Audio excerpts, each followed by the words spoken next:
Hello friends, I welcome you all in my YouTube channel. आज इस video में हम ब्लॉक 2 का यूनिट 3 का सेकंड पार्ट करेंगे, जिसमें हम थेराप्यूटिक प्रोसेस ऑफ काउंसलिंग की बात करेंगे। अब तक हमने अपनी फर्स्ट पार्ट में पर्सन सेंटर्ड अप्रोच क्या होती है उसके बारे में डिटेल में बात की थी। आज हम थेराप्यूटिक प्रोसेस की बात करते हैं कि जब काउंसलिंग करते हैं तो किन बातों का के मेन एस्पेक्ट होते हैं। कि Rogers they believe that the success of therapy depends upon two important aspects. First क्या है, थेरापिस्ट पर्सनल कैरेक्टरिस्टिक्स। जो थेरापिस्ट है, जो काउंसलर है, उसके अपने कैरेक्टरिस्टिक्स क्या हैं। जैसे हमने पढ़ा था कि वो एम्पैथेटिक होना चाहिए, उसमें कोई ट्रस्ट जेन्युइन रिलेशनशिप होना चाहिए। वो जो है ऐसा नहीं कि जैसा वो पोज कुछ और कर रहा है, कर कुछ हो रहा है। तो कहने का मतलब ये जो क्लाइंट को ऐसा एटमोसफेयर दे जिससे कि जो क्लाइंट अपने बारे में डिटेल में पूरी बात बता पाए उसको। सेकंड कौन सा है, थेराप्यूटिक रिलेशनशिप। जो उसके साथ रिलेशनशिप बनाएगा क्लाइंट के साथ, वो कैसा बनाएगा जिसके कारण जो है जो काउंसलिंग है वो सक्सेसफुल हो जाए। तो unlike many other approaches, no greater importance is given to the therapeutic techniques of Carl Rogers person centered therapy as compared to all other therapeutic approaches. This approach believes that greatest in the capacity of the client to change. उसमें क्या है, बाकी approach में तो ऐसा नहीं है। उसमें क्या था कि थेरापिस्ट उसको कहीं ना कहीं उसकी टेक्निक में भी कहीं ना कहीं उसकी हेल्प करता है। लेकिन इसमें क्या है कि इसमें जो है क्लाइंट को ही मेन माना है। जो क्लाइंट है वो खुद ही अपने एफर्ट करता है अपने आप को चेंज करने के लिए। As we see that the self change is not because of the, कोई ऐसा नहीं है कि कोई मैकेनिकल थिंग है जो self change, but the client has the potential. जो क्लाइंट होता है उसके अंदर इतना पोटेंशियल होता है टू ग्रो, आगे बढ़ने के लिए। और उसको hence considerable importance is given to the client's own effort. क्योंकि जो क्लाइंट है वो उसमें इतनी पोटेंशियल होता है, उसमें इतनी कैपेसिटी होती है को अपने आप को सेल्फ एक्चुअलाइज करने की। तो इसलिए क्या होता है, क्लाइंट को इतनी इंपॉर्टेंस दी जाती है ताकि वह अपने लिए अपने आप को चेंज करने के लिए खुद एफर्ट्स करे, own efforts to change and solve the problem. और अपनी जो खुद की प्रॉब्लम है जिस कारण से वो काउंसलर के पास आया है, थेरापिस्ट के पास आया है, उसको सॉल्व कर सके प्रॉब्लम को। With the client comes up to the therapist for the help. तो इसके में क्या होता है, इसलिए जो है मेन क्या होता है कि जो थेरापिस्ट होता है वो कितना अच्छा एक्टिव लिसनर है, कितना उसका एटीट्यूड कैसा है, कितना वो एम्पैथेटिक, कितना वो जेन्युइन पर्सन है, वो सब चीज़, कितना वो ट्रस्ट है कि शुरू में ही वो कैसे ट्रस्ट बनाता है अपने क्लाइंट के साथ, वो डिपेंड करता है। और जो सक्सेस उसी पे डिपेंड करती है हमारी काउंसलिंग की सक्सेस। तो इस टाइप से उन्होंने कहा कि the goal of this person centred approach क्या है, डिफर्स फ्रॉम द अदर। जो बाकी अप्रोच होते हैं थोड़ा उससे अलग होता है इसका goal. The focus is on the person's growth and not of the, जो किस पे फोकस होता है, पर्सन की ग्रोथ के ऊपर, ना कि उसकी प्रॉब्लम को नहीं देखा जाता, बल्कि जो पर्सन होता है, जो क्लाइंट होता है, उसकी ग्रोथ के ऊपर फोकस किया जाता है। The very first goal of the therapist to assist the client in the process of growth. उसकी असिस्ट करना, उसको रास्ता सिर्फ सिंपल, ताकि वो क्लाइंट में ऑलरेडी सब कुछ है क्लाइंट के पास, लेकिन उसको सिर्फ अवेयर कराना, उसकी कॉन्शियस को अवेयर करवाना है। The counsellor provides a climate which help the person to become a fully functioning person. उसको उस टाइप का क्लाइमेट देता है काउंसलर ताकि वो उसको हेल्प मिल सके। The sub goal of the approach is to make the client aware of the kind of mask. ये सबसे इंपॉर्टेंट है। सब गोल क्या होता है इस अप्रोच का, to make the client aware of the kind of mask that he is wearing, that is putting up a self which is not the real self. यानी एक ऐसा मास्क जो हम दुनिया, एक तो हमारा खुद का रियल सेल्फ होता है, एक कौन सा होता है जो हम दुनिया के सामने पोज करते हैं, आइडियल सेल्फ जो हम बनना चाहते हैं, या जो दुनिया के सामने हम जो मास्क पहन के रहते हैं। तो यानी क्या होता है, उसमें उसके बारे में अवेयर कराना। हमें प्रॉब्लम कब होती है, जब हमारा रियल सेल्फ और आइडियल सेल्फ दोनों मैच नहीं खाते, दोनों कॉन्ग्रुएंट नहीं होते। तो उस बारे में उसको अवेयर कराना क्लाइंट को with the help of therapist counsellor, कि आपने जो मास्क पहना हुआ है इसको उतारो, क्योंकि आप अपने खुद के सेल्फ को, जो रियल सेल्फ है, आप उसको पहचानो, जिसके बारे में आपको अवेयर नहीं हो। आपके जो कॉन्शियसली आप सोचो उस चीज़ के बारे में। For instance, in the process of socialization it may happen that the person acts according to the demands made upon him। जो उसकी सोसाइटी की डिमांड्स होती हैं वो हम उसके हिसाब से एक्ट करते हैं। निगलेक्ट द इनर, अपना खुद का जो इनर एक्सपीरियंस है हम उसको भूल जाते हैं कि हम खुद क्या कर सकते हैं, हम इस पर फोकस नहीं करते। मान लीजिए सिंपल एग्जांपल, बच्चा एक है ना, अगर उसका वो एक जो है बहुत जो इंटेलिजेंट वो नहीं है, उसका दिमाग जो है उस टाइप से जो है मैकेनिकल टेक्निकल उसका नहीं है, लेकिन अगर पेरेंट्स कहते हैं कि नहीं आपको बीटेक करनी है, आपको इंजीनियरिंग करनी है, ठीक है, तो ऐसे में क्या होता है, तो आइडियल सेल्फ क्या हो गया, हम वो मास क्या होता है कि उनको पेरेंट्स को दिखाने के लिए, उनकी विशेष को पूरा करने के लिए वो अपना जो है उसका आइडियल सेल्फ बना लेता है, वो मास्क को पहन लेता है। उसका खुद का सेल्फ क्या क्या कहता है कि नहीं वो नहीं कर सकता। तो जब दोनों के दोनों कॉन्ग्रुएंट नहीं होते तो उसको क्या होती है, प्रॉब्लम होती है। प्रॉब्लम होने से क्या होता है, उसको जो है क्लाइंट जो है प्रॉब्लम में आ जाता है, उसको जो डिस्टर्बेंस हो जाती है कॉन्ग्रुएंट ना होने से। तो इस कारण से वो कहते हैं उसको थेरेपिस्ट की हेल्प की जरूरत पड़ती है, उसको कॉन्फ्लिक्ट्स होते हैं, प्रॉब्लम्स होती हैं। तो ये वो कह रहे हैं कि इस चीज़ के बारे में ये उसको दिखाना, एहसास करवाना कि उसे अपने कि वो कैसे वो अपने इनर एक्सपीरियंसेस को निगलेक्ट कर देता है दूसरों की डिमांड को फुलफिल करने के लिए। If the demand made upon him are consistent, अगर जो डिमांड है वो उसके हिसाब से है यानी, तो उसमें तो कोई दिक्कत होती नहीं है। During therapy the counsellor has to make aware of this. इसके में क्या होता है थेरेपी में, कि काउंसलर को अवेयर करना पड़ता है ऑफ इस सोशल फेस, इस जो चेहरा है उसको दिखाना पड़ता है that the client is caring with him और हर, और by using this mask too often the client lose touch with them, जिसके कारण से वो अपने आप को, अपनी आइडेंटिटी को, अपने आप को वो खो देते हैं, अपने रियल सेल्फ को भूल जाते हैं। तो अनदर सब गोल कौन सा होता है, the client make the client aware that there are also other possible. इसके अलावा एक तो हमने क्या किया इसके अंदर, जिसके अंदर हमने बात की, उसको एक ऐसा एटमॉस्फेयर देगा वो क्लाइंट को, देते कि वो अपनी बात को वो सामने रख पाएगा। सेकंड हमने कहा क्या, जो सब गोल की हमने बात की यहाँ पे, जिसको जो मास्क उसने पहना हुआ है उसको उतरवाएगा, ठीक है। एक और गोल क्या है, इतना हम उसको बताया जाता है कि जो आपकी जो प्रॉब्लम है इसके ऑल्टरनेटिव बताया जाता है कि आप सोचो अगर ये जो अगर ऐसा होगा तो आपको कैसा फील होगा। These alternatives are put across to the individual and the client is asked to choose from among the alternatives and discuss again the pros and cons involve in this alternative. जो उसको alternative दिए जाते हैं, उसको कहा जाता है कि आपकी जो प्रॉब्लम है, अगर सोचो ये ना होती, या जब ये नहीं हुई थी, ये जो अब हो रही है उसको आपने पहले कैसे इसको सॉल्व किया था, या अगर ये ना हो, अगर जो आप चाहते हो वो हो जाए, मिरेकल हो जाए, तब क्या हो। तो ये सब चीज़ों के बारे में उसको बताया जाता है। Finally the client is able to select the alternate, इस लाइक उसको बनाया जाता है कि उसको दिखाया जाता है कि आपको जो है आपको जो प्रॉब्लम है उसके डिफरेंट ऑल्टरनेटिव कौन कौन से हो सकते हैं। Finally the client is able to select the alternative which appear the most adequate. Finally क्या होता है, वो अब चूज़ करना सीख जाता है, इस लाइक हो जाता है, जो ऑल्टरनेटिव सबसे एडुकेट होता है, अप्रोप्रिएट होता है, उसको चूज़ करना। तो इस टाइप से क्या होता है कि ये इस थेरेपी में क्या होता है, गिव द मेन क्या होता है, description of a person who has reached this dimension as mention in the basic concept of the fully functioning. इन्होंने हर जगह फुल्ली फंक्शनिंग को बहुत ज़्यादा इंपॉर्टेंस दिया है, सेल्फ एक्चुअलाइज पर्सन के ऊपर बहुत ज़्यादा इन्होंने फोकस किया है अपनी कार्ल रोजर्स ने अपनी थेरेपी में।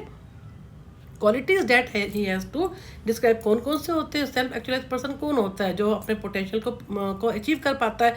दे हैव ओपननेस टू एक्सपीरियंस, कौन सा होता है सेल्फ एक्चुअलाइज पर्सन जो कि एक्सपीरियंस को फेस करने के लिए, गेन करने के लिए तैयार होता है। जो they have trust in them, उनका अपने ऊपर भी विश्वास होता है, दूसरों पे भी होता है। They have internal source of evaluation, वो उनके अंदर इवेल्यूशन करने का इंटरनल सोर्स ये पावर होती है।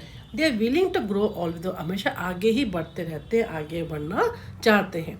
तो दे आर नो फिक्स वे, अब उन्हें क्या है कि कोई से गोल नहीं होते, रोज़ों की थेरेपी में कुछ भी ऐसे गोल नहीं फिक्स होते। It is left that to the client to decide the rate at which one wants to grow and in which direction. ये क्लाइंट के ऊपर छोड़ दिया जाता है कि वो क्या चाहता है, आगे कैसे बढ़ना चाहता है और किस डायरेक्शन में चाहता है, उसको सिर्फ असिस्ट किया जाता है, सब कुछ क्लाइंट के ऊपर ही छोड़ दिया जाता है। तो इस टाइप से उन्होंने कहा कि in the developing phases of this therapy one find that there was a great emphasis on the therapist active role, especially in the शुरू के जो फेज होता है उस समय जरूरत होती है थेरेपिस्ट की। उसके बाद जब क्लाइंट शुरू हो जाता है, उसको समझ में आना शुरू हो जाता है कि उसको कोई सुन रहा है, एम्पैथेटिक एटीट्यूड उसको मिलता है, उसको इस टाइप का एटमॉस्फेयर मिलता है, तो वो अपने आप ही उसके सामने ऑल्टरनेटिव जो है आने शुरू हो जाते हैं और उनसे अपनी प्रॉब्लम से वो जो है बहुत जल्दी ही बाहर निकल आता है। Now the emphasis on the client's willingness to, depend करता है, एक ये भी चीज़ है कि जो क्लाइंट जो है वो कितना आगे ठीक होने के लिए तैयार कितना है। The client comes for therapy for different reason, जो क्लाइंट आता है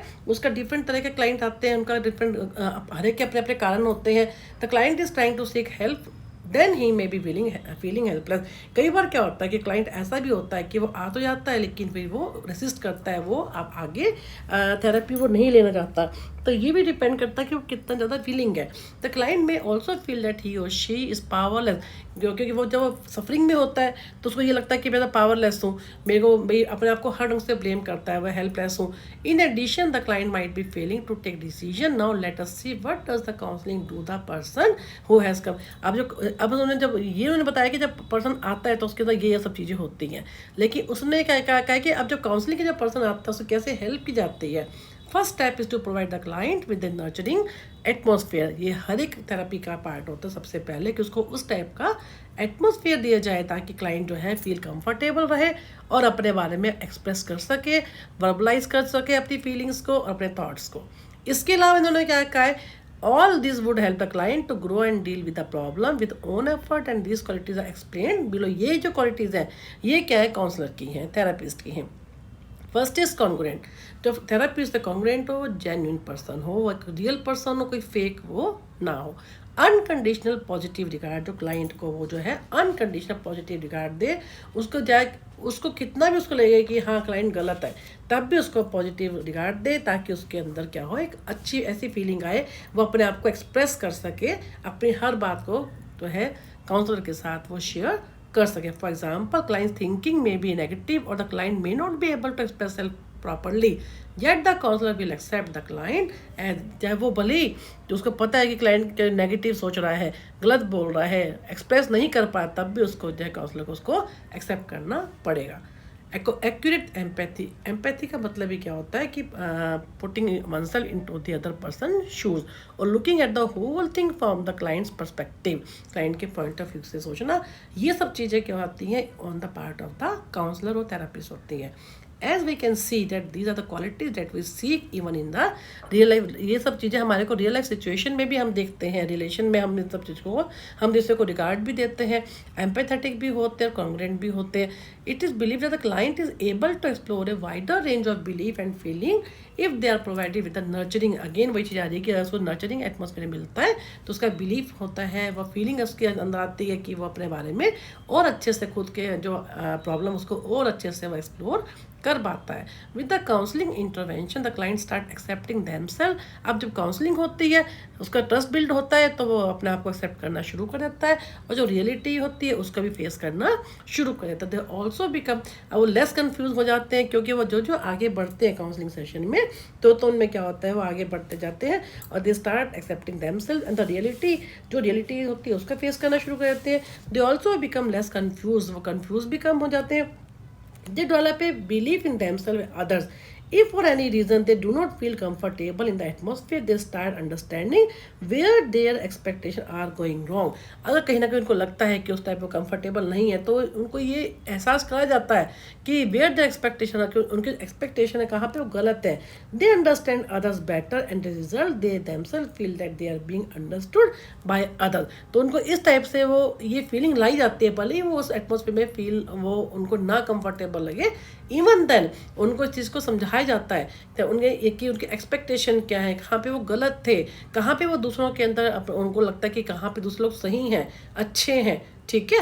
तो देमसेल्फ फील जहाँ with are being understood by, कैसे लोग उनको समझते हैं, क्योंकि इसमें काउंसलर और थेरेपिस्ट का बहुत बड़ा रोल होता है, कैसे उनको इस टाइप का एटमॉस्फेयर है, ट्रस्ट है, जेन्युइन है, एम्पैथेटिक है, उसको फिर भी इन सब चीज़ों की हेल्प से कहीं ना कहीं उसको अगर एटमॉस्फेयर लगता है भी that is not comfortable, even that जो क्लाइंट होता है उस टाइप से उसको लगता है कि नहीं जो वो कहाँ पे जो है गलत था। इसके अलावा clients thus become free from distorted beliefs which enable them to have more choice.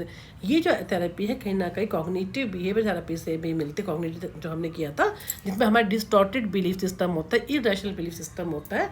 हम कैसे जो काउंसलर है with the help of counsellor जो ग्रुप थिंकिंग हमारी होती है, जो हमारी इरेशनल बिलीफ सिस्टम होता है, डिस्टॉर्टेड बिलीफ सिस्टम होता है, उसको हम कैसे पॉजिटिव थिंकिंग के अंदर उसको बदलते हैं। तो कहीं ना कहीं ये इसमें भी जो है उससे मिलती जुलती है। As mention earlier the basic human tendency is to grow. सभी की टेंडेंसी क्या होती है, आगे बढ़ना एंड बिकम सेल्फ एक्चुअलाइजेशन, या अपने खुद के हाईएस्ट पोटेंशियल तक पहुंचना। The counsellors become the role model. तो काउंसलर क्या होते हैं, रोल मॉडल का काम करते हैं for as a act as a fully functioning person. It is very rare that the test will be used with this approach the client takes the lead to discuss the client जो होता है वही leader होता है, takes the lead to discuss the problem and opinion of the client is valued by the, जो भी client कहता है उसकी जो वैल्यू दी जाती है उसकी बात को काउंसलर के द्वारा। कन्फ्रंटेशन एंड इंटरप्रिटेशन, कहीं पे भी क्लाइंट को वो कन्फ्रंट नहीं करता, रोकता नहीं है, टोकता नहीं है, इंटरप्रेट नहीं करता जो वो कह रहा है। There is more emphasis on the self exploration. Self कौन करता है? वो क्लाइंट। क्लाइंट खुद ही अपनी प्रॉब्लम को ज़्यादा अच्छे से एक्सप्लोर कर पाता है। This is a process of knowing one self better and accepting the way one is. जैसा भी है उसको वैसे ही उसको एक्सेप्ट किया जाता है। तो इस टाइप से क्या होता है, अब इन ब्रीफ क्या होता है counselling process as the following step. Client and counsellor अब आपस में मिलते हैं। अब क्या है, client is in state of incongruence में, जहाँ पे रियल सेल्फ और आइडियल सेल्फ में दोनों में क्या होता है, इनकॉन्ग्रुएंस है, जिसका कारण उसको प्रॉब्लम हो रही है। फिर काउंसलर क्या करता है, एक्सप्रेसिस क्या करता है, पॉजिटिव रिगार्ड करता है। फिर काउंसलर क्या करता है, क्लाइंट की प्रॉब्लम को समझता है विद एम्पैथी। फिर काउंसलर शेयर एक्सपीरियंस, अब उसको जो उसने सुन लिया उसके जो सारे एक्सपीरियंस को शेयर करता है इन दोनों के बेस के ऊपर। फिर क्लाइंट की perception of this qualities change the client positively. इसमें फिर क्या होता है, जो उसको समझाया जाता है उसके जो एक्सपीरियंस वो क्या एक्सपीरियंस कर रहा है उसको शेयर किया जाता है, जिसके कारण क्या होता है, अपनी उसकी जो खुद की परसेप्शन होती है वो चेंज होती है और वो पॉजिटिवली सोचना शुरू कर देता है। जो उसकी नेगेटिव थिंकिंग होती है that is change into the positive thinking. उसको ऑल्टरनेटिव दिखाए जाते हैं ताकि वो खुद एक्सप्लोर कर सके कि वो कहाँ पे गलत था और कहाँ पे वो सही है। अब क्या relationship between client and counsellor, दोनों का जो हम ऑलरेडी इसमें काफ़ी डिटेल में हम पहले भी कर चुके हैं कि in this approach quality of relationship between the client and counsellor is very important because of providing the kind of atmosphere that makes the client become aware about one self. तो इसमें मेन क्या होता है, ऐसा atmosphere दिखाना जिसमें क्या है आपस में पॉजिटिव रिलेशनशिप रहे। क्योंकि इसमें क्या है कि बिल्कुल प्रॉब्लम कब होती है, because of the condition placed for considering a person वर्दी। जब उसको कहीं ना कहीं लगता है कि जो उसको मिल रहा है वो उसकी जो उसकी एस्पिरेशंस है वो हाई है, लेकिन जो है उसका रियल जो सेल्फ है वो उतना नहीं है, तो उसका एक्सपेक्टेड बिहेवियर जो है वो कहीं ना कहीं उसके साथ कॉन्ग्रुएंट नहीं होता। तो इसमें क्या होता है कि for this purpose in this approach two persons are in the psychological contact. कौन टू पर्सन है साइकोलॉजी में? इसमें साइकोलॉजिकल कॉन्टैक्ट में काउंसलर या therapist and the client. The one who seeks help, कौन सा क्लाइंट होगा जो कि हेल्प के लिए आया है, कॉल द क्लाइंट। दूसरा कौन सा, counsellor therapist who is expected to be congruent, जिसको जो जेन्यून है, कॉन्ग्रुएंट है एंड इंटीग्रेटेड इन द अपने प्रोफेशनल रिलेशनशिप में वो क्या है, पूरी तरह से इंटीग्रेटेड है, कहीं पे भी स्कैटर्ड नहीं है, पूरी तरह से एक्सपर्ट है अपने फील्ड का। The client gets from the counsellor the unconditional positive regard, उसको अनकंडीशनल पॉजिटिव रिगार्ड मिलता है क्लाइंट को from the counsellor that may be lacking in life, जो उसकी लाइफ में पहले नहीं है, that is lacking. And the next task of the counsellor is to able to empathise, again empathise आ गया, यानी अनकंडीशनल पॉजिटिव रिगार्ड बहुत इंपॉर्टेंट है, इसके अंदर जेन्यूनेस बहुत इंपॉर्टेंट है, और नंबर 3 पे क्या हो गया, एम्पैथी। ठीक है ना, ये बहुत ज़्यादा इंपॉर्टेंट है। तो Roger believe that if empathy and unconditional positive regard दोनों मिलके are present in the therapy, अगर दोनों मिलकर अगर थेरेपेटिक रिलेशनशिप में प्रेजेंट हैं तो कंस्ट्रक्टिव चेंजेस आते ही आते हैं, यानी अच्छे चेंजेस आना, पॉजिटिव चेंजेस उसमें आते हैं। और the counsellor does not have accurate knowledge about the diagnosis, labelling the client is never given very. इसका मतलब क्या है, कभी भी आपको प्रेडिक्ट नहीं करना है, कुछ भी आपको डायग्नोज नहीं करना है इसके अंदर। इस वाली थेरेपी में क्या होता है, काउंसलिंग डज नॉट, उसको एक्यूरेट, उसकी जरूरत नहीं है कि डायग्नोज करना नहीं है उसको, ना ही जो वो कह रहा है उसकी चीज़ को कोई लेबलिंग करनी है कि उसने कहा कि जैसे उसने कहा कि मैं हर बार फेल हो रहा हूँ तो इसका मतलब कि फेल्योर, ऐसे नहीं। जो उसको कहना है कि जो भी कहना है वो कहे, लेकिन उसको किसी भी चीज़ के लिए उसको लेबल करने की जरूरत नहीं है। लेबल कर दिया तो फिर उसमें क्या होगा, फिर आगे जो है आगे वो अपने बारे में पॉजिटिव नहीं सोच पाता। It is more of an equal, ये क्या है, इक्वल रिलेशनशिप के ऊपर बहुत ज़्यादा फोकस करता है, बल्कि उससे भी ज़्यादा। The counsellor does not try to keep his knowledge as a secret, अपनी नॉलेज को सीक्रेट नहीं रखता, उसको शेयर करता है, बल्कि rather he is open about it and he does discuss, हर चीज़ वो अपने क्लाइंट के साथ डिस्कस करता है, कुछ भी जो है कॉन्फिडेंशियल वे में सीक्रेट नहीं रखता। उसकी इन्फॉर्मेशन को भले ही जो क्लाइंट की इन्फॉर्मेशन को वो कॉन्फिडेंशियल वे में रखेगा, अपने बारे में अपनी जो नॉलेज उसके साथ पूरा वो शेयर करता है। Seasoning counsellor accept the client the way the client is. The client also gradually learns to accept own self. अब इसमें क्या होता है, क्लाइंट को समझाया जाता है कि अपने आपका खुद का जो ओन सेल्फ है उसको पहचानो और उसके साथ डील, जो आपका आइडियल सेल्फ है उसके साथ ठीक से डील करो, यानी अपने खुद के सेल्फ को पहचानो और उसको अच्छे से डील करो, उसी हिसाब से अपना आइडियल सेल्फ को बनाओ। अपनी सेल्फ वर्थ को पहचानो ताकि आपको कोई दिक्कत ना हो, अपनी वैल्यूज़ को पहचानो। तो the therapy is viewed as a share journey. ये शेयर जर्नी होती है किसके बीच में, काउंसलर एंड क्लाइंट के बीच में, कैसे इकट्ठे आगे बढ़ते हैं।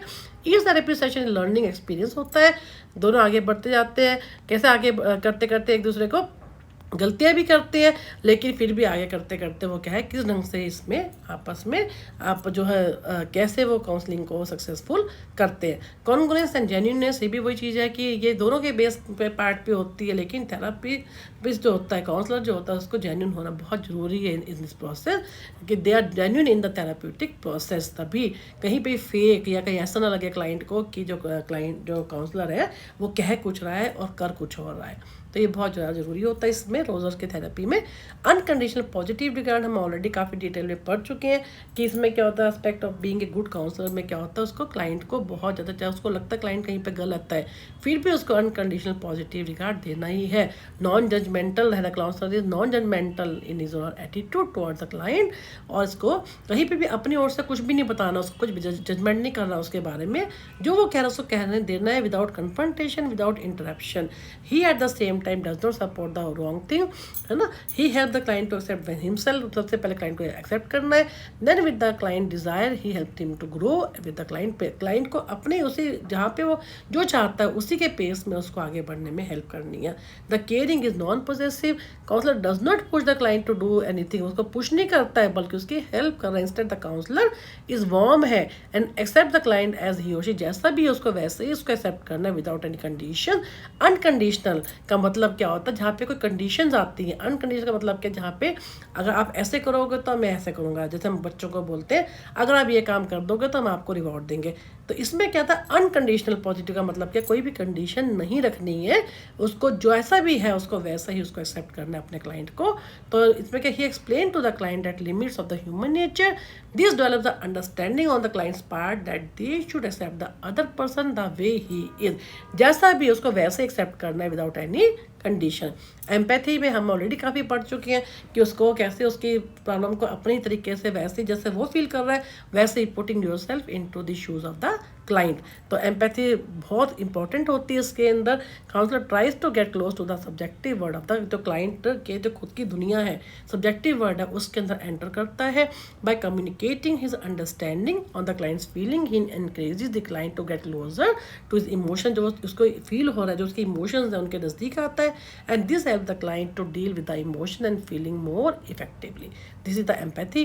Then role of the counselor क्या होता है, therapist become the facilitator बनता है। The role of the counselor क्या होता है, towards the client दोनों one of the respect equal हैं दोनों, ऐसे उसको प्रोवाइड करता है एटमॉस्फेयर जिसमें एक्सेप्टेंस का होता है और अंडरस्टैंड करता है, जेन्युइन रहता है, अनकंडीशनल एक्सेप्टेंस होती है ना।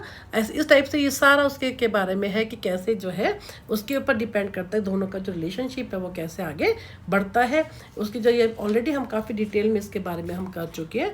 Following are the don'ts for the, कौन सी चीज़ें हमको नहीं करनी है इसमें, do not ask too much, ज़्यादा उससे क्लाइंट के ज़्यादा डिटेल में नहीं पूछनी उसकी। डू नॉट आस्क लीडिंग, ज़्यादा प्रोबिंग नहीं करनी क्वेश्चंस की। Do not make any interpretation, कहीं पे भी इंटरप्रिटेशन नहीं करनी, कन्फ्रंट नहीं करना, जो बोल रहा उसको बोलने देना है और इवेल्युएट नहीं करना उसके आइडियाज़ को, उसके प्लान्स को। अब उसके एप्लीकेशन का है, काउंसलिंग एंड साइकोथेरेपी में क्या डिफरेंस है, ऑलरेडी हम लोगों ने इसके बारे में पढ़ा था कि साइकोथेरेपी क्या होता है, काफ़ी ब्रॉड टर्म होती है जिसमें हम मेंटल इलनेस काफ़ी जिसमें हम उनको ट्रीट करते हैं therapist. Psychotherapy and counselling are the term that are often use interchangeably. Technically speaking क्या होता है, counselling involves two people, counselling में क्या होता है दो लोग होते हैं, एक साथ काम करते हैं, प्रॉब्लम को सॉल्व करते हैं। It is a term that used in junction with many types of advice giving में हम यूज़ कर सकते हैं, जैसे फाइनेंशियल प्लानिंग हो गया, स्पिरिचुअल गाइडेंस किसी को चाहिए, या मेंटल हेल्थ काउंसलिंग जरूरी होती है, किसी को गाइडेंस चाहिए होती है, कैरियर काउंसलिंग हो गई, कपल काउंसलिंग हो गई। और psychotherapy on the other hand is generally longer term, ये लंबा ट्रीटमेंट चलता है, which focus is more on gaining insight into the chronic physical physical emotional problem, जो क्रॉनिक प्रॉब्लम के लिए होता है, physical mental problem, emotional problems के लिए होता है, और जिसके अंदर जो ट्रीटमेंट होता है काफ़ी लंबा चलता है। इसमें क्या होता है, IPDB, जिसमें आप एडमिशन तक होता है पेशेंट्स का, क्लाइंट्स का। तो इसमें क्या होता है, in actual practice there may be quite a bit of overlap between counselling and psychotherapy. वास्तव में हमें लगता है दोनों सेम टर्म है, लेकिन कहीं ना कहीं इनमें दोनों में डिफरेंस रहता है। तो generally speaking however psychotherapy requires more skill. जो साइकोथेरेपी उसमें ज़्यादा स्किल की ज़रूरत होती है, और जबकि उसमें जो काउंसलिंग होता है उसमें इतनी ज़्यादा स्किल्स की ज़रूरत नहीं होती। तो ट्रेन काउंसलर है, सोशल वर्कर है, साइकोलॉजिस्ट है, साइकोथेरेपी में इस टाइप के लोग होते हैं। तो client centred approach emphasise the relationship between counsellor and counselling, दोनों के बीच में जो है बेसिक एस्पेक्ट क्या होता है, दोनों का आपस में रिलेशनशिप कैसा है, उस पर इन्होंने बात की है। फिर ह्यूमन रिलेशन ट्रेनिंग होती है। ह्यूमन रिलेशन ट्रेनिंग में क्या होता है कि कैसे डेवलप करते हैं, हु आर इन, जैसे डॉक्टर्स हैं, नर्सिस हैं, टीचर्स हैं, उन सब में इसको हम यूज़ कर सकते हैं इस थेरेपी को, कि भाई कैसे developing and maintaining relationship is very essential for professionals and non professional. हम कैसे मैं एक दूसरे को पॉजिटिव रिगार्ड देखा, जो डॉक्टर्स होते हैं, नर्सिस हैं, कैसे अपने पेशेंट्स को उस टाइप से पॉजिटिव रिगार्ड देकर उसको ट्रीट करते हैं। एप्लीकेशन स्मॉल ग्रुप्स में कैसे होती है, कैसे जो है there are various small group form for certain goal such as personal growth हो गई, एनकाउंटर हो गया, स्ट्रेस रिडक्शन, इस टाइप के जो स्मॉल ग्रुप्स होते हैं are form for women, married couples, students और family whose members have common, जिसका एक कॉमन इंटरेस्ट होता है, कोई रिलीजियस ग्रुप होता है, जैसे उनमें भी हम इसको यूज़ कर सकते हैं इस थेरेपी को, कि एक दूसरे को उस टाइप जेन्युइन रिलेशनशिप बनाकर एक दूसरे को जो है ट्रस्ट डेवलप करके इंस्टीट्यूशनल चेंज में भी कैसे यूज़ कर सकते हैं, that aspire for orderly change और enhancement of the human relationship. इन्होंने सिंपल इसके यूजेस के बारे में कहा है। इवेल्यूशन में अब इन्होंने क्या कहा है, कहीं ना कहीं इसके वैसे ये अप्रोच बहुत ज़्यादा यूज़ होती है, अच्छी अप्रोच है, कहीं ना कहीं इसको कहे क्रिटिसाइज भी किया गया है। It is taken so simple approach. इन्होंने क्या कहा है कि सिंपल ऐसे थोड़ा ना हो सकती, counsellor needs for lot of skills and experience for counselling. कहते हैं ये उसको तो काफ़ी, जो अगर देखा जाए तो ये इतना इजी नहीं होता वास्तव में। तो सिर्फ ये नहीं होता कि काउंसलर ने उसको ये सब तीन चार चीज़ें हैं और उन्होंने उसका ध्यान रखा और वो काउंसलिंग कर ली, नहीं, ऐसा नहीं होता वास्तव में। काउंसलर को काफ़ी ज़्यादा स्किल्स की जरूरत होती है, एक्सपीरियंस की जरूरत होती है, जिसमें इसमें नहीं दिया हुआ। नॉन डायरेक्टिव इन्होंने बात की है, लिमिट द काउंसलर, कि उसको खुद तो कुछ डायरेक्शन देनी नहीं है, सब कुछ क्लाइंट पे ही छोड़ दिया। ये जो है नॉन डायरेक्टिव, ये भी उन्होंने इसको भी क्रिटिसाइज किया है। To be genuine most of the time is not so easy. हमेशा हम ये सोचे कि वो काउंसलर जो है या क्लाइंट है जेन्युइन ही रहेगा, ऐसा होना भी मुश्किल होता है। It is criticise when self actualisation is major motivation. सबसे बड़ी बात है कि अगर कोई, हम सभी अपने आप को सेल्फ एक्चुअलाइज कर सकते हैं, अपने हाईएस्ट पोटेंशियल तक पहुंच सकते हैं, then why does not work at the time of development of the problem. तो जिस समय प्रॉब्लम शुरू होती है, डेवलप होती है, उस समय हम क्यों, ये प्रॉब्लम हो ही क्यों? अगर हम सबके अंदर सेल्फ एक्चुअलाइजेशन करने की कैपेसिटी है तो फिर प्रॉब्लम होती क्यों है? अगर प्रॉब्लम होती है तो उसका कारण हमारे अंदर, हम सेल्फ एक्चुअलाइज खुद को नहीं कर सकते।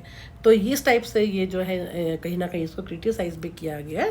तो इस वीडियो को हम यही ख़त्म करते हैं। नेक्स्ट वीडियो में हम यूनिट 4 स्टार्ट करेंगे, ब्लॉक 2 का। Thank you for watching my YouTube channel.